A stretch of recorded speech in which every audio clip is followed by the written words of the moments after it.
अब दूर। कहना ही होगा माय लॉर्ड हमसे भूल हो गई, हमको माफी दे दो। राहुल गांधी को भूलना ही होगा कि वो गांधी हैं और गांधी माफी नहीं मांगते, नहीं तो टूट जाएगा उनका पीएम बनने का सपना। नमस्कार, खबर इंडिया में आप सभी का स्वागत है। मैं आपके साथ दीदी शर्मा। राहुल गांधी मानहानि मामला आजकल सबकी जुबान पर है, चाहे वो आम हो या खास। अभी हाल ही में गुरुवार को सूरत सेशन कोर्ट ने साल 2019 में मोदी सरनेम वाले मामले में याचिका खारिज कर दी थी और अब राहुल गांधी अपनी याचिका को लेकर हाई कोर्ट का रुख करने वाले हैं। तो राजनीतिक जानकार मानकर चल रहे हैं कि क्या राहुल गांधी हाई कोर्ट में जाकर मोदी सरनेम मामले में माफी मांगने जा रहे हैं? तो राहुल गांधी की उस ठसक का क्या होगा जो वो छाती ठोक कर कहते हैं कि गांधी कभी किसी से माफी नहीं मांगते हैं। आपको याद होगा कि उन्होंने कहा था वो सावरकर नहीं है जो माफी मांग ले। अब क्या ये मान लिया जाए? जज साहब के सामने हाथ जोड़कर कहेंगी कि माय लॉर्ड हमको माफी दे दो, हमसे गलती हो गई। अगर वो माफी नहीं मांगते हैं तो उनकी सांसदी तो गई ही और उनका 2024 में प्रधानमंत्री का सपना भी चूर हो जाएगा। अब राहुल गांधी की हालत ऐसी है कि आगे गड्ढा पीछे खाई वाली। उनको समझ ही नहीं आ रहा कि वो क्या करे। उनकी सलाहकार कमेटी में कोई ऐसा नेता नहीं जो उनको सही राय दे सके। हम तो यही दुआ करेंगे साहब कि भगवान उनको सद्बुद्धि दे। खैर, ये तो राहुल गांधी ही जाने कि हाई कोर्ट में जाकर क्या कहते हैं और क्या करते हैं। हम आपको बता दें कि ऐसा भी नहीं है कि राहुल गांधी ने कभी कोर्ट में माफी ना मांगी हो। आपको बता दें साहब, उन्होंने अब तक 2 मामलों में माफी मांग चुके हैं। वर्तमान में माफी न मांगने पर अड़ने वाले राहुल गांधी ने 8 मई 2019 को राफेल डील से जुड़े एक मामले में बिना शर्त माफी मांग ली थी। सुप्रीम कोर्ट ने राफेल की सुनवाई पर सहमति जताई थी, जिसपे भड़कते हुए राहुल ने कह दिया था कि कोर्ट ने मान लिया है कि चौकीदार ही चोर है, जिस पर राहुल को कोर्ट की तरफ से नोटिस भेजा गया और राहुल ने जवाब में कहा कि हाँ, ये मेरी गलती है और मैं बिना किसी शर्त के माफी मांगता हूं। दूसरी बार राहुल गांधी ने साल 2016 में गांधी की हत्या को लेकर विवादित बयान दिया था। तब राहुल गांधी ने अपने बयान को वापस लेते हुए सुप्रीम कोर्ट में कहा कि आरएसएस ने गांधी जी की हत्या नहीं कराई थी। माय लॉर्ड, मुझसे गलती हो गई है, आप मुझे माफ कर दो। बात करते हैं सूरत कोर्ट के मामले को लेकर। तो उन्होंने कथित तौर पर यह कहा था कि सभी चोरों का उपनाम मोदी क्यों है। इसी बयान को लेकर राहुल गांधी के खिलाफ मानहानि का केस दर्ज है। राहुल ने ग्रेली में राफेल विवाद के सौदे का जिक्र करते हुए कहा कि आपने 30,000 करोड़ रुपए की चोरी करके अपने दोस्त अनिल अंबानी को दे दिए। जाहिर है कि आपने पैसे चुराए हैं। चौकीदार चोर है। राहुल गांधी ने आगे कहा था कि नीरव मोदी, मेहुल चोकसी, ललित मोदी, माल्या, अनिल अंबानी और नरेंद्र मोदी चोरों का एक समूह है। इसके बाद राहुल ने तंज करते हुए कहा था कि मेरा एक सवाल है, ये सारे चोरों के नामों में मोदी क्यों होता है? नीरव मोदी, ललित मोदी और नरेंद्र मोदी, हमें जानकारी नहीं है कि ऐसे और कितने मोदी आएंगे। गौरतलब है कि राहुल गांधी पर 1 या 2 नहीं, पूरे 6 अलग अलग मानहानि के केस चल रहे हैं और अधिकांश केसों की सुनवाई गुजरात की अदालत में चल रही है। राहुल गांधी के इस बयान पर कि सारे चोरों का सरनेम मोदी क्यों है, उनकी संसद सदस्यता खत्म हो गई।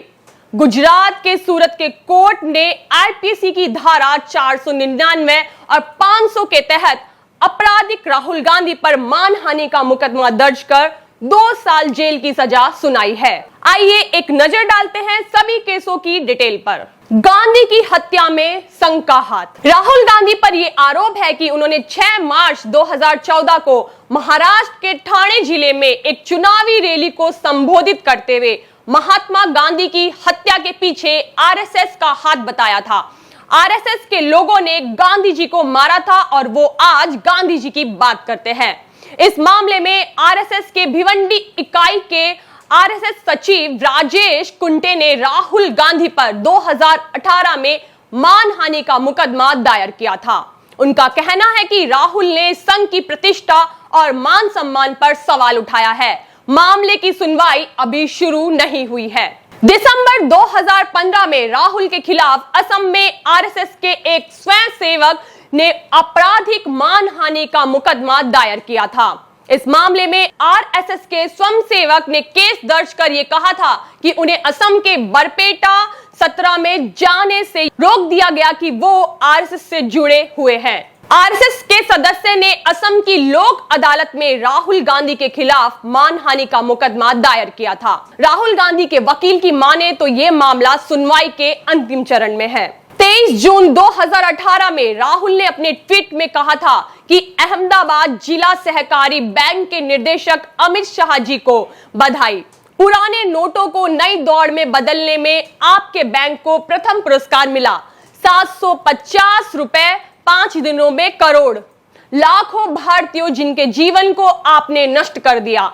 नोटबंदी आपकी इस उपलब्धि को सलाम करती है और इस मामले पर अभी भी पूछताछ चल रही है। महाराष्ट्र भाजपा नेता महेश श्रीमल ने नवंबर 2018 में कमांडर इन चोर वाले बयान को लेकर राहुल पर मानहानि का मुकदमा दायर किया था। उनका कहना था कि राफेल विवाद के दौरान दिया गया राहुल का यह बयान नरेंद्र मोदी पर सीधा निशाना था। इस केस में राहुल गांधी ने बॉम्बे हाई कोर्ट से संपर्क किया था और शिकायत को रद्द करने की मांग की थी। कुछ दिनों की सुनवाई के बाद बॉम्बे हाई कोर्ट ने कार्यवाही पर रोक लगा दी थी और मामले की सुनवाई भी अभी शुरू नहीं हुई। राहुल गांधी के खिलाफ मानहानि का मुकदमा फरवरी 2019 में ये मुकदमा महाराष्ट्र के आरएसएस कार्यकर्ता और वकील द्युतिमान जोशी ने दायर किया था। द्युतिमान जोशी ने याचिका में कहा था कि पत्रकार गौरी की हत्या के 24 घंटे बाद राहुल ने यह बयान दिया था कि कोई आरएसएस और भाजपा की विचारधारा के खिलाफ बोलता है तो उसे चुप कराने की कोशिश की जाती है, उस पर दबाव डाला जाता है, उसे पीटा जाता है, उस पर हमले कराए जाते हैं, यहां तक कि उसे जान से भी मार दिया जाता है। राहुल गांधी ने जबलपुर में लोकसभा चुनाव प्रचार के दौरान अमित शाह को हत्या का आरोपी बताया था।